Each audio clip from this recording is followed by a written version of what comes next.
sang like this, they like that. They, the priest would say, you need rigorous sex to have, to have a strong son. And suddenly we just saw something like wobble, and it was a camera operator who obviously was a very intense scene. So obviously, poor guy don't want to ruin the shot because everyone else is like giving their all.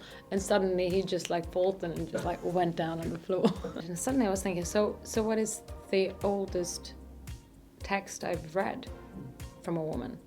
And suddenly you realize, I realized, all the texts that I can think of that are more than 500 years old, I've never been close to reading a female point of view.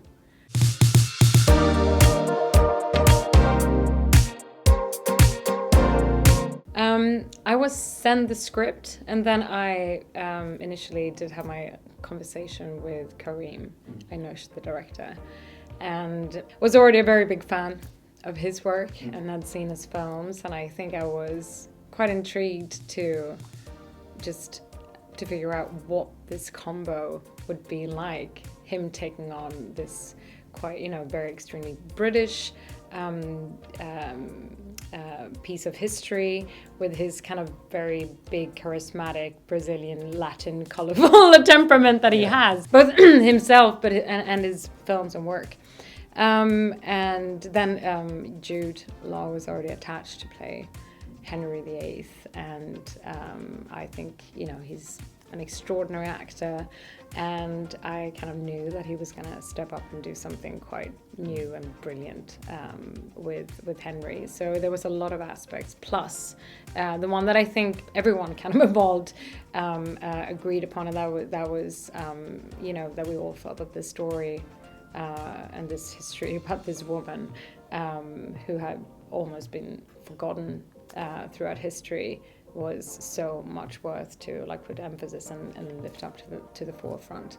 Catherine Parr was a pretty extraordinary woman, and it was a lot of things about her that I didn't actually know when I picked up the script the first time. Yeah, I mean, it's interesting too, because I think with especially costume dramas, I think there's a certain kind of Victorian aspect of the British Empire that still kind of is quite present, and which is quite formal, stuck up, a certain kind of way. And then when you met these Tudor experts, what they kind of wanted to tell you is no, this is so kind of gritty and robust, and this is they ate obviously with their hands, they sang like this, they like that, they the priest would say you need rigorous sex to have to have a strong son. It's very different, the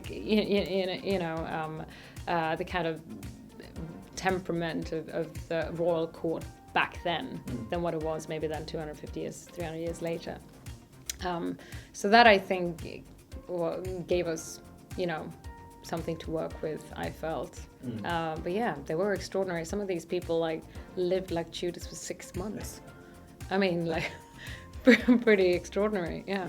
No, yeah, he has a perfume maker here in London who apparently, I thought it was quite brilliant, I didn't know that, but he very often creates smells for his roles, and he actually gave me a Catherine smell, which I thought was so sweet, and also I think it was something lavender, something smelled very good in comparison to his.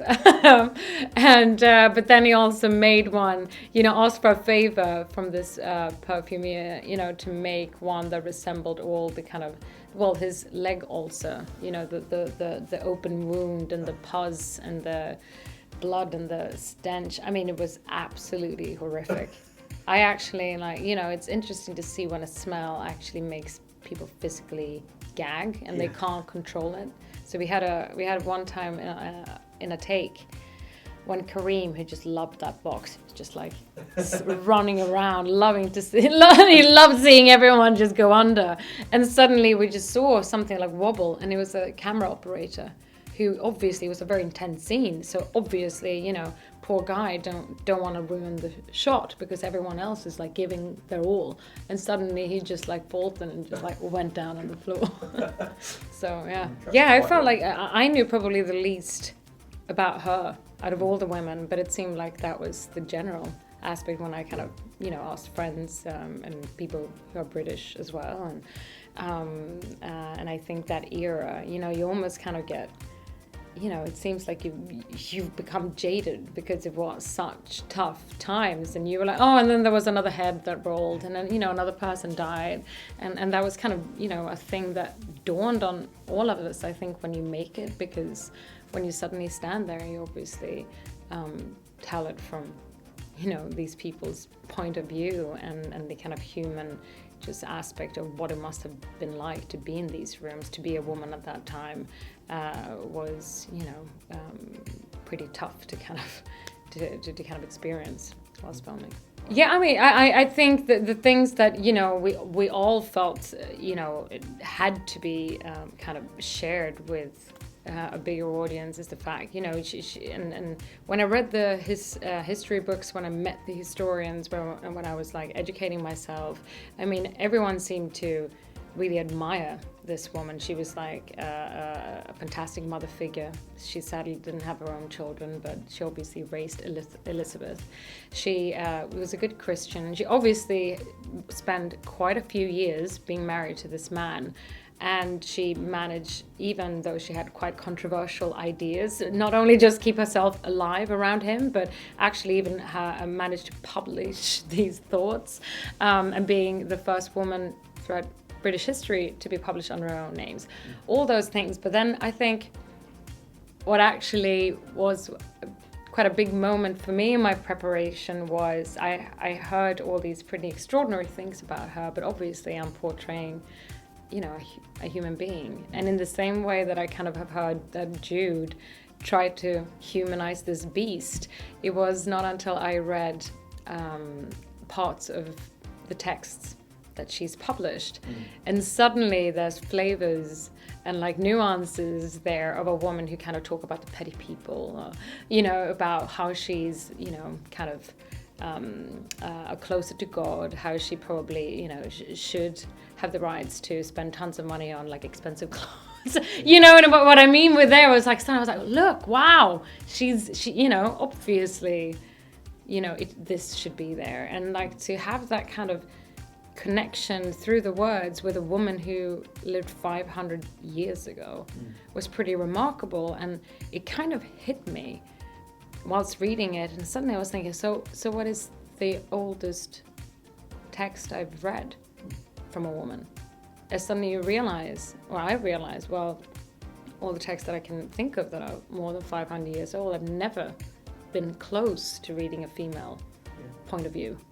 So that itself was kind of like a very powerful moment, I must say. Yeah, I mean, I think that was actually part of our first conversation where we both kind of like, well, I don't know much. And he was like, I don't know either. We kind of met in that. Obviously, we took that to heart. Like, we were very serious about wanting to then do, as much preparation work and obviously read up on this piece of history, because we wanted to tell it with accuracy, or at least knowing the history so we could make choices deliberately when we made the film.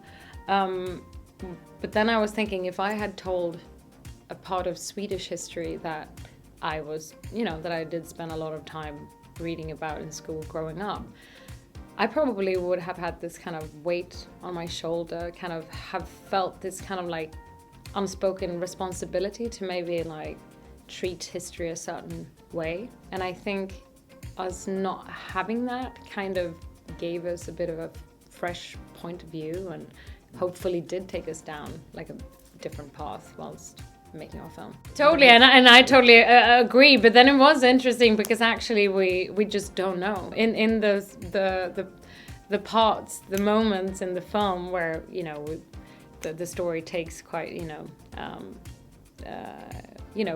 go with ideas. That's also places where there's no record actually what did happen. What I thought was just amazing is that is kind of the case if you have something that happened 500 years ago. And most of the history books that we read, or the people that we met who knew so much about this era, you realize that it's all kind of based on you know, certain facts, and then, you know, even historians have to do their own bit of creative imagination is going to build in to kind of create a full story. When I read the script and I had my chat with Kareem, that was like another one of those like things that happened right at the start. I just got on the phone with him, and you know, I think he's extraordinary, and I have, you know, seen him briefly over the years, but it's also been such a wonderful thing. I mean, I have such memories when I worked with him then. It was like him and Keira Knightley, and obviously these two actors that I like couldn't really believe that I was in the same room as, and we had quite a long rehearsal period, and they were like the most professional, the kindest, saw people who were new in the room, and kind of, you know, I was like, this is one of those things that they won't remember, but as the young and new person in the room, it just changes everything. So that's definitely one of my like memories that I have from that job. That was very much our kind of preparation period. We had quite a few days. I think we the three of us, Kareem, Jude, and I, really like wanted to have that time because we wanted to find something that felt quite like domestic, and to tell, maybe, you know, find a bit of a different angle, make, you know, this relationship feel very true and something that feels lived in and lived through for these two people over a long period of time. So that was, there was a lot of talks, and we sometimes read or even acted scenes out together. I mean, he's so evil. I mean, it's like, it's actually incredible, because we were like, you know, I don't know, it was probably a few days in when he had his first scene. And like, we're, you know, suddenly he just goes into the room and just says a few words, and he says it's super quiet and super easy, and it just like gives chills to the bones to everyone. I mean, he's an extraordinary actor, so we were so lucky to have him there. Both Jude and I had like two little cellars down in the basement. It does mean a lot, I think.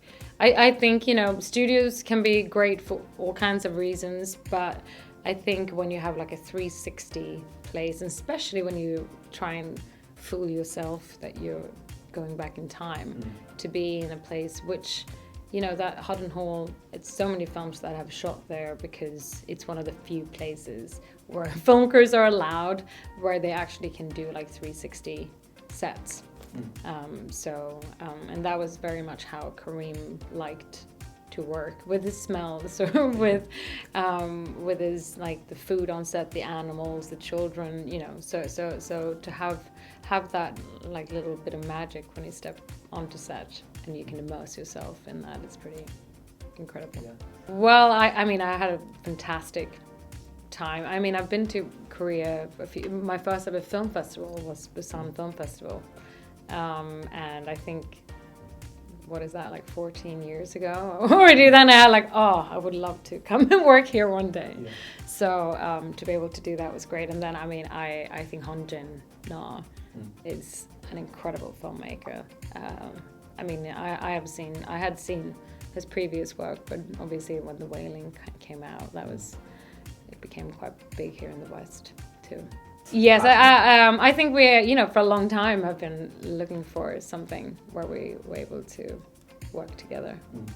I think just naturally, when you've ended up doing more work, I think anything that kind of stands out as something completely like new and different naturally can attract me, I think. But then I think I just realized that the people involved is probably the biggest draw to any project, because it's like, you know, a good script, a good story, or a character, it's like, it's kind of down, well, to the filmmaker first and to the other actors and people that you're going to do it with.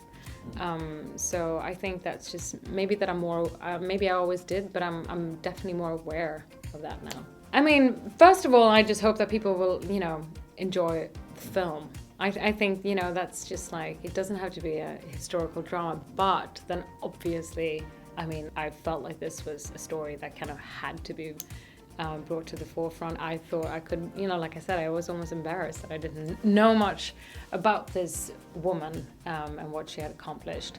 One thing that happened to me when I read the script was that I probably had like a couple of hours binging Wikipedia and other like websites to try and just like, wow, how come I don't know anything? And I wanted to learn more.